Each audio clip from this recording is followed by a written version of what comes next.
Izin terlihat. Oke, saya kasih pengantar hari ini untuk biostatistik. Jadi kalau kita bicara biostatistik ini ada istilah-istilah ya. Istilah-istilah yang mungkin pernah Anda dengar. Pertama ada statistik. Statistik.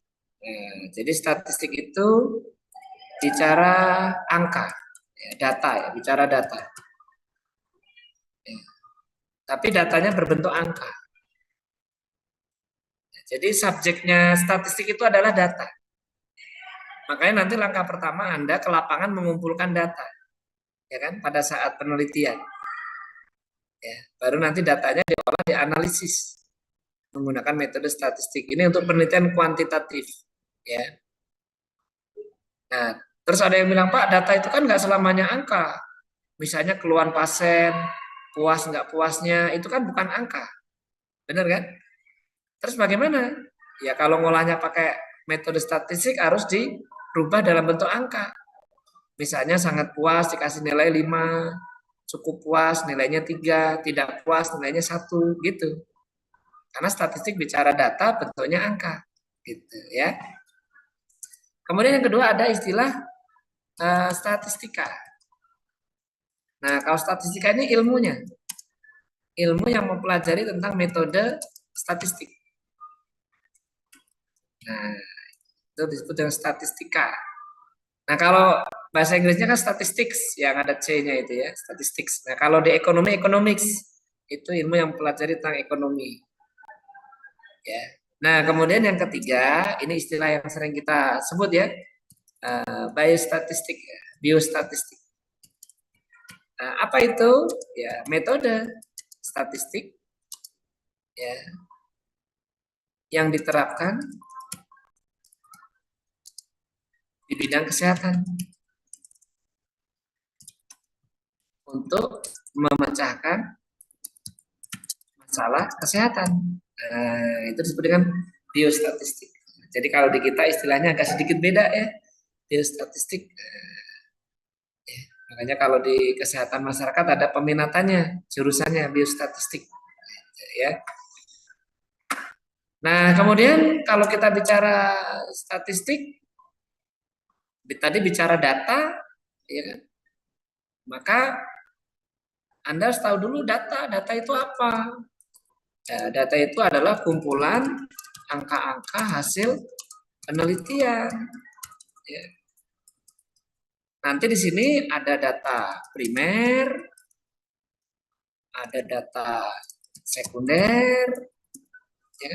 Data primer itu peneliti mengumpulkan sendiri ke lapangan. Ya. Yang dimaksud sendiri itu tidak harus sendirian ya. Anda boleh dibantu oleh temannya, numerator. Tapi Anda ke lapangan mengumpulkan data, itu namanya data primer. Kalau data sekunder, data yang sudah dikumpulkan oleh pihak lain. Ya, misalnya data yang ada di puskesmas. Ya, jadi dalam penelitian, Anda bisa meneliti data primer, Anda ke lapangan mengukur berat badan, tinggi badan, tekanan darah, atau Anda mau penelitian data sekunder, juga bisa. Nanti Anda ke puskesmas atau ke rumah sakit, minta data yang sudah direkap di sana selama 1 tahun mungkin atau 3 bulan terakhir, itu bisa diolah datanya untuk riset, ya, untuk penelitian. Walaupun itu data-data sederhana, ya, data yang lingkupnya kecil, puskesmas, rumah sakit, klinik. Karena ada yang lebih besar lagi disebut dengan big data. Nah, jadi ada data sederhana, ada big data. Big data itu misalnya data dari SKI, Deskesdas. Nah, ini datanya bisa diminta. Atau data BPJS, BPJS juga mengumpulkan data. BPS juga ada datanya. Itu bisa dipakai untuk penelitian. Ya. Nah, jadi kalau ditanya di statistik itu apa? Sebenarnya statistik itu merupakan metode, tools, ya. metode ya, yang digunakan untuk merubah data menjadi informasi. Gitu. Ya, jadi nanti Anda mengumpulkan data, datanya diolah menggunakan metode statistik.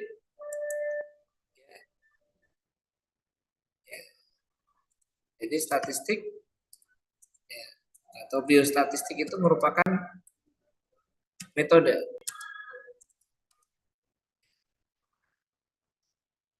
Merubah data menjadi informasi. Nah, nanti informasi ini kalau dilanjutkan bisa jadi knowledge, kalau dilanjutkan lagi bisa jadi wisdom. Nah, dalam merubah data menjadi informasi, statistik mempunyai langkah-langkah. Nah, ini langkah-langkah statistik. Ya, dalam merubah data menjadi informasi. Pertama, pengumpulan data. Setelah dikumpulkan, baru diolah. Ada pengolahan data. Setelah diolah baru dianalisis. Setelah dianalisis baru disajikan. Nah, itu langkah-langkah statistik. Nanti Anda akan melalui ini pada saat riset. Skripsi.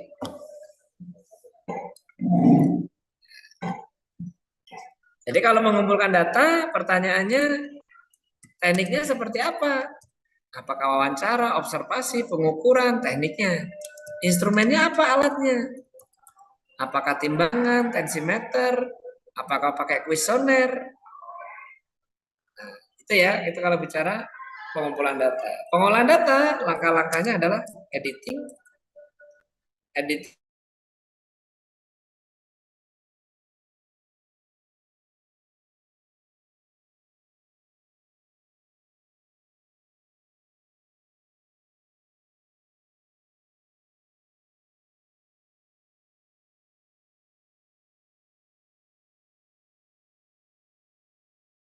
Jadi perempuan diberi kode 1, 2. Pendidikan SD, SMP, SMU, perguruan tinggi dikasih kode 1, 2, 3, 4. Coding. Setelah itu baru entry data. Entry data itu processing. Ya, memasukkan data ke dalam media komputer. Yang paling sederhana bisa pakai Excel. Ya. Tapi kalau analisisnya kompleks, Anda bisa pakai SAS, bisa pakai Stata, bisa pakai SPSS, banyak sekali dan lain-lain. Ya. Nah, nanti baru setelah di entry data, cleaning data, mengecek apakah entry datanya ada yang salah apa enggak, gitu. Ya, jadi cleaning data, misalnya Anda neliti ibu hamil, nanti cleaning data dicek, jangan sampai begitu di cleaning data keluar, loh kok ada ibu hamil yang umurnya 92 tahun. Nah, itu biasanya salah ngentri, harusnya 29, di entry-nya 92. Nah, jadi nanti di cleaning akan keluar. Datanya kok ada yang salah ngentrinya. Gitu. Baru nanti analisis data. Ada analisis univariate. Univariate itu hanya menggambarkan saja bagaimana gambaran pendidikan. Jadi gambaran variabel yang diteliti, gambaran pendidikannya, gambaran berat badannya bagaimana, gambaran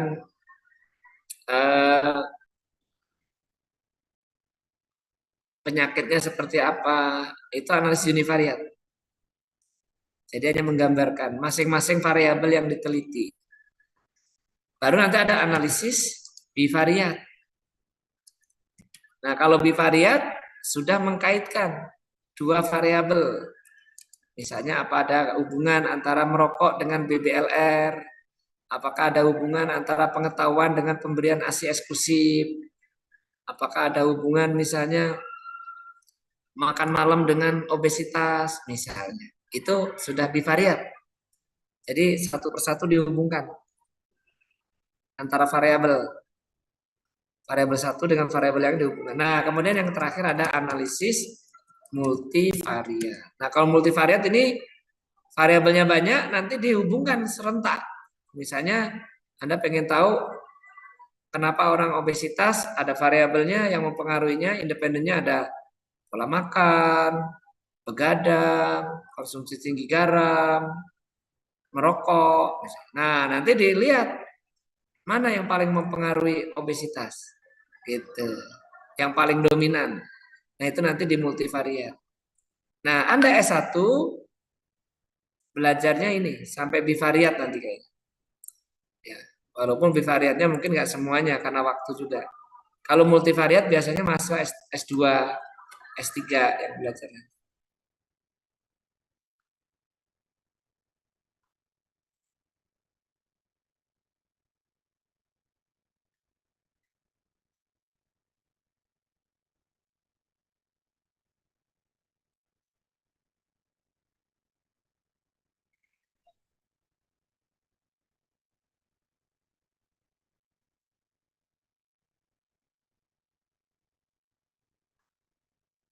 Nah, kemudian baru penyajian data. Penyajian data apa?